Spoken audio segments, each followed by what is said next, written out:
नमस्कार, मैं परिमल कुमार और किडोक्रेसी के इस प्लेटफॉर्म पे आप तमाम दर्शकों का बहुत बहुत स्वागत है। हमारे साथ डॉक्टर शेफाली गुलाटी मैम हैं, जो फैकल्टी इंचार्ज हैं एम्स की पेडियाट्रिक न्यूरोलॉजी डिपार्टमेंट की। मैम, आपसे समझना चाहते हैं कि बहुत सारे लोगों ने पूछा है ऑटिज़्म को लेके। अगर आप बता पाएँ कि ऑटिज़्म कितने साल के बच्चे से शुरुआत हो जाती है और दरअसल पहचान क्या कर सकते हैं? ऑटिज़म हम पहले साल उम्र में भी सस्पेक्ट कर सकते हैं। ऑटिज़म एक न्यूरो डेवलपमेंटल अवस्था है जिसके अंदर बेसिक मुद्दा है सोशल इंटरैक्शन, यानी सामाजिक आप भाव में गुणात्मक हानि होती है एंड संचार में प्रॉब्लम होती है। Social interaction and communication issues होते हैं, ये एक तरफ है। और दूसरा तरफ है कि उनके अंदर रेपिटेटिव स्टीरियोटिपिक बिहेवियर्स होते हैं and fix pattern of interest, मतलब दोहरावनीय व्यवहार होते हैं और उनके पास फिक्स्ड होता है, एक फिक्सेशन होता है कि इसी प्रकार से करना है। जैसे कोई बच्चा है कि पंजों की बल चलेगा या अपना हाथ हिलाता रहेगा या सर हिलाता रहेगा, है ना, तो ये सारे चीज़ें रिपीटेटिवली होती हैं और इनके फिक्स्ड रुचि होती है किसी चीज़ के लिए। जैसे कई बार इन बच्चों को चाहिए होता है, एक ट्रक है, ट्रक का पहिए से ही खेलते रहेंगे। इनको है कि एक ही पर्टिकुलर रंग के कपड़े पहनने हैं या एक ही रास्ते से स्कूल जाना है। और इन लोगों में क्या होता है कि जो सोशल, जब हम बात करते हैं सोशली, जब बात होती है तो हम आई टू आई मिलाते हैं ना, एक से आंख देखते हैं, आई कांटेक्ट, ये लोग अवॉइड करते हैं। और कई बार आप उनको बुलाते रहेंगे तो वो प्रिटेंड टू डेफ होता है, मतलब वो बात नहीं सुनेंगे, अनसुनी कर देंगे। सुनने के में प्रॉब्लम नहीं है पर वो सुनना नहीं चाह रहे हैं। तो ये सारे जो लक्षण होते हैं ये ऑटिज़म स्पेक्ट्रम डिसऑर्डर में होते हैं।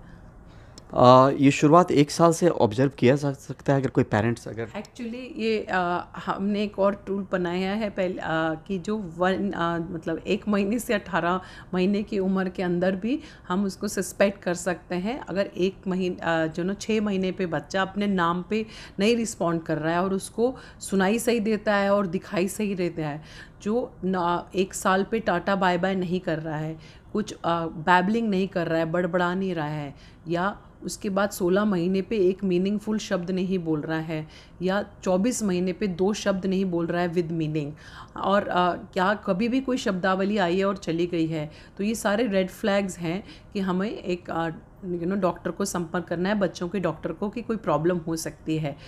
आमतौर क्या होता है कि मुझे ग्रैंड पेरेंट्स बहुत प्यार करते हैं, नाना नानी दादा दादी, पर क्या होता है जनरली वो कहते हैं कि माँ बाप भी शाई थे, ज़्यादा नहीं घुल मिलते थे, तो आहिस्ता आहिस्ता बच्चा बाद में घुल में मिलने लगेगा। माँ बाप भी देर से बोले थे, तो ऐसी चीज़ें बोले जाती हैं तो फिर उसमें ना वो इग्नोर हो जाती हैं चीज़ें। तो अगर ये आपको जो मैंने लक्षण बताए हैं दिखते हैं तो एक बच्चों के डॉक्टर को ज़रूर दिखाएं। कितने साल पे लगता है मैम कि साल भर अगर पूरा हो तो कुछ ना कुछ शब्द बोलने लगे, मम्मा पापा इस तरह के शब्द? हाँ हाँ, तो जब क्या होता है कि जो अगर 1 साल पे भी बड़बड़ा नहीं रहा, मम्मा पापा ऐसे नहीं दादा बोल रहा, और 16 महीने पे एक शब्द जो मीनिंग के साथ है, कोई भी मीनिंग होना चाहिए, ऐसे बड़बड़ाना नहीं, और 24 महीने में 2 शब्द नहीं बोल पा रहा, तो ये रेड फ्लैग होता है कि भैया इसके बाद चिंता का विषय है, कि देखना पड़ेगा कि क्या प्रॉब्लम है। भारत में कितनी आबादी आपको लगती है मैम, या दुनिया से अगर तुलना करें तो भारत कहाँ पे उसमें ऑटिज़्म के मामले में? ऑटिज़म है जो एक्चुअली मैं पिछले 30 साल से देख रही हूँ और 26 साल से ऑटिज़म क्लिनिक चला रही हूँ, तो इसका जो प्रेवलेंस है वो बढ़ता जा रहा है। हमने एक इंडिया की एक प्रेवलेंस स्टडी थी, इनक्लिन स्टडी, जिसमें मैं नेटवर्क कोऑर्डिनेटर थी, जो हमने 2011 में करी थी। 2011 में population proportionate bye size sampling में, जिसमें हमने कि कांगड़ा को लिया था हिली रीजन में, पलवल को लिया था रूरल देख के, देहंकाल डिस्ट्रिक्ट को लिया ट्राइबल उड़ीसा में, अर्बन लेकर हमने हैदराबाद किया था, और कोस्टल रीजन लेकर हमने गोवा किया। तो population proportionate bye size sampling technique है जिससे हम पूरे इंडिया का रिप्रेजेंटेटिव सैंपल को हमने एसेस किया। उसमें हमें 1 in 89 बच्चों को 2 से 9 साल की उम्र में ऑटिज़म हमें मिला था। ये है 2011 का डेटा। और अभी जो यूएस में कहा जा रहा है, पिछले साल मार्च 2023 का डेटा है 1 in 36। तो और जो ऑटिज़म है ये 4.5 गुना ज़्यादा देखा जाता है लड़कों में लड़कियों के बनिस्बत। जो हम देखें कि ये जो प्रेवलेंस बढ़ रहा है, ये सिर्फ इसकी वजह से नहीं है क्योंकि अवेयरनेस बढ़ी है, इसके लिए नहीं है कि हमें जागरूकता बढ़ी है, इसलिए है क्योंकि प्रेवलेंस, जागरूकता बढ़ी है, यस उसके लिए भी आ रहे हैं। दूसरा है कि एक्चुअली प्रेवलेंस बढ़ रहा है।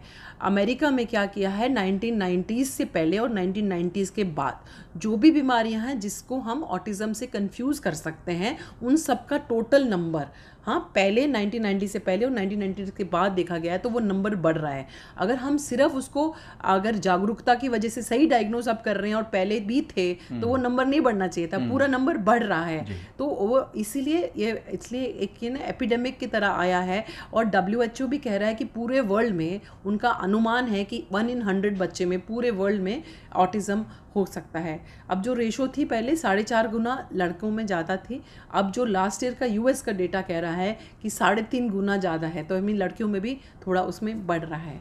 क्या आप इससे जोड़ के देख रही हैं मैम? मेरी समझ नहीं है, लेकिन मैं ये समझना चाह रहा हूँ कि अगर कोई दंपत्ति हैं, प्लानिंग कर रहे हो बच्चे को लेके, तो क्या उस वक्त कोई प्रिकॉशनरी मेजर लें तो शायद ये बीमारी ना है, ऐसा कुछ है क्या? इसको समझने के लिए आपको मैं एक चीज़ बताऊंगी कि अभी भी ऑटिज़म जो है वो कि एक पहेली है, एक पहेली है, जिक्सॉ पजल है। उसके कुछ अभी पता चला है अनुसंधान से, कुछ उसके नहीं पता चला। अभी बताओ, ऑटिज़म है कुछ तरीके से अनुवांशिक होता है, कुछ अनुवांशिक होता है, कुछ जेनेटिक कारण है। जैसे कई बार ऑटिज़म फ्रेजाइल एक्स के साथ, डाउन सिंड्रोम के साथ, ट्यूबरस स्क्लेरोसिस, न्यूरोफाइब्रोमेटोसिस ऐसे कुछ बीमारियों के साथ एसोसिएटेड देखा गया है। प्लस कुछ genetic problems, copy number variations देखी गई हैं ऑटिज़म के बच्चों में। लेकिन अभी हमारा भी यहाँ जो centre of excellence and advance research in childhood neuro developmental disorders है, उसमें हम पिछले 6 साल से अपने यहाँ जो बच्चों का टेस्ट कर रहे हैं, जिसका भी एनालिसिस चल रहा है। पर अभी भी पूरा वर्ल्ड में ऐसा कोई टेस्ट की बैटरी नहीं है कि इतने सारे जेनेटिक टेस्ट कर लिए तो रूल आउट हो गया अगर इसमें नहीं है। तो अभी हमें पता नहीं है, जो नंबर ऑफ जेनेटिक कारण है वो बढ़ते जा रहे हैं एक तरफ। दूसरा है कुछ इन्वायरमेंटल कारण है जो हमारे सराउंडिंग्स में है, जैसे कि एयर पोल्यूशन। अगर एक प्रेग्नेंट मदर है 3rd ट्राइमेस्टर में, उसका एयर पोल्यूशन का एक्सपोजर, पेस्टिसाइड्स का एक्सपोजर, हमारे खान पान में सारा कंटेमिनेशन पेस्टिसाइड से हो रहा है। हमारे यहाँ पे एक अनुसंधान चल रहा है जिसमें हम ये पेस्टिसाइड्स एक्सपोजर जो हमारे ऑटिज़म के बच्चे 2 साल के हैं, उसके 2 साल और उससे कम के बच्चों में देख रहे हैं।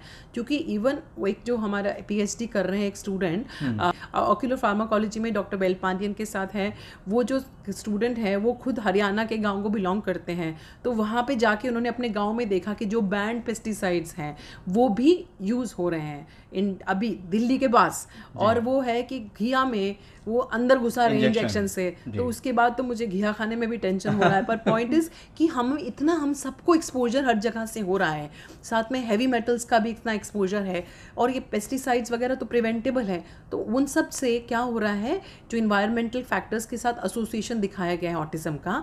और एक है एपिजेनेटिक फैक्टर्स, मतलब जो जेनेटिकली मुझे मिला है वो तो मुझे मिला है जो मुझे मिला है, लेकिन जो उसका एक्सप्रेशन हो रहा है, जो जीन्स मुझे मिली है अपने माँ बाप से, उसका जो एक्सप्रेशन हो रहा है, जो उसको प्रोटीन में बनता है, वो इफेक्ट होता है बाय इन्वायरमेंट। तो जो इन्वायरमेंट की चीज़ें हैं, जैसे ये पेस्टिसाइड्स, एयर पोल्यूशन, वो सब चीज़ें जो प्रिवेंट हो सकती हैं, तो उसमें they will have a role in the epigenetics. तो और हमारा एक स्टडी है डॉक्टर रीमा दादा के साथ है, उसमें स्टडी में फादर्स के स्पर्म में मिथाइलेशन डिफेक्ट्स मिले हैं। जो ऑटिज़म के बच्चों के फादर्स थे उसमें मिथाइलेशन डिफेक्ट मिले हैं। तो दैट मीन्स फादर्स का भी stress level, lifestyle, advance age वो सबसे एसोसिएटेड है, मदर की भी एडवांस एज। तो बहुत सारे कारण हैं। और कुछ है कि अभी कुछ कोविड के टाइम के बाद जी ऑटिज़म के पेशेंट्स केसेस ज़्यादा बढ़े हैं बिकॉज ऑफ बहुत ज़्यादा टीवी वगैरह और एप्स और मोबाइल फ़ोन का ज़्यादा यूज़ होने लगा है, और जो आपस में संपर्क होता था वो कम हो गया था कोविड के दौरान। तो थोड़े ज़्यादा केसेस उस समय भी बढ़े हैं। तो स्क्रीन टाइम जो है ये भी दिखाया गया कि स्क्रीन टाइम ज़्यादा है। 1 साल के बच्चे में एक्सपोजर 3 साल की उम्र में वो लड़कों में ज़्यादा ऑटिज़म होगा। ये लड़कों में सिग्निफिकेंट पाया गया है एक अनुसंधान के साथ। मतलब स्क्रीन टाइम ऑटिज्म की वजह भी हो सकते हैं? स्क्रीन टाइम की वजह से ऑटिज़म भी हो सकता है कंट्रीब्यूटरी, ये एक स्टडी में बताया गया है। तो इतने सारे कारण हैं जिसकी वजह से हम सबकी लाइफ में इतना ही स्ट्रेस है। तो ये सारी चीज़ें हैं जिसके ऊपर अभी अनुसंधान जारी है। और अभी जैसे है हम लोग सब खाना जब खाते हैं एक फैमिली में, जब खाना खाते हैं तो हमारे सारे गट माइक्रोबियोम भी सिमिलर होने चाहिए। हमारा एक अनुसंधान हुआ है NDRI करनाल के साथ, जिसमें ऑटिज़म के बच्चे और उनके जो बहन भाई हैं उनका स्टूल सैंपल में माइक्रोबियोम का स्टडी किया, तो वो भी डिफरेंट डिफरेंट आया। तो that means there is lot of complexity involve, gut brain endocrine immune axis है, और बहुत सारे इन्वायरमेंटल के फैक्टर्स हैं, जेनेटिक फैक्टर्स अनुवांशिक, और जो इन्वायरमेंट के फैक्टर्स जीन्स के एक्सप्रेशन को इफेक्ट कर रहे हैं, जो एपिजेनेटिक्स है, जिसमें मे बी हमारा रोल हो सकता है आगे इम्प्रूव करने का। ये इसलिए autism is such a complex thing, और इसमें अभी भी पहेली बनी हुई है, अनुसंधान जारी है।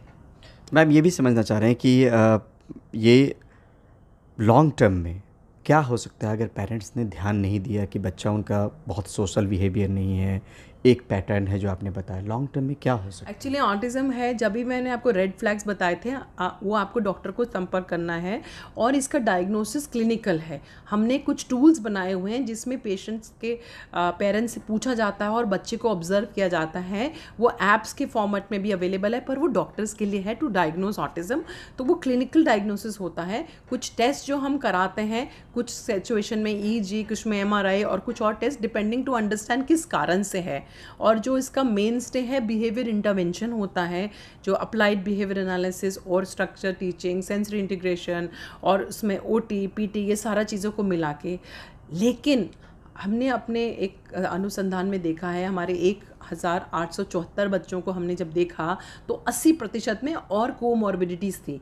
मतलब साथ में या तो हाइपर एक्टिविटी या एपिलेप्सी या मानसिक रूप से समझ कम होना, ये सारी चीज़ें हैं। तो एक बच्चे को होलिस्टिकली देखना है, पूर्ण रूप से देख के सारों चीज़ों को एड्रेस करना है। और अगर हम नहीं करेंगे तो बच्चा अभी हमारा आगे मेन स्ट्रीम में नहीं बढ़ पाएगा, और उसमें अल्टीमेटली जो उसका मैक्सिमम पोटेंशियल है तो उसमें नहीं हो पाएगा। हमारे को इंश्योर करना है कि बच्चे का डायग्नोसिस हो, फिर हम ये बिहेवियर थेरेपीज़ करें। और शुरू में कई बच्चे ना, एक और बड़ा इंपॉर्टेंट सवाल है, कई लोग पूछते हैं ये बच्चा एक तो कि ठीक हो जाएगा और दूसरा बोलेगा पूरी तरह से। एक तो ये समझना है कि ऑटिज़म जिसको है वो सारी उम्र रहता है, लेकिन जो उसके लक्षण हैं वो कम हो जाते हैं, क्योंकि जो प्रॉब्लम आ रही है, परेशानियाँ आ रही हैं, उनका हल है।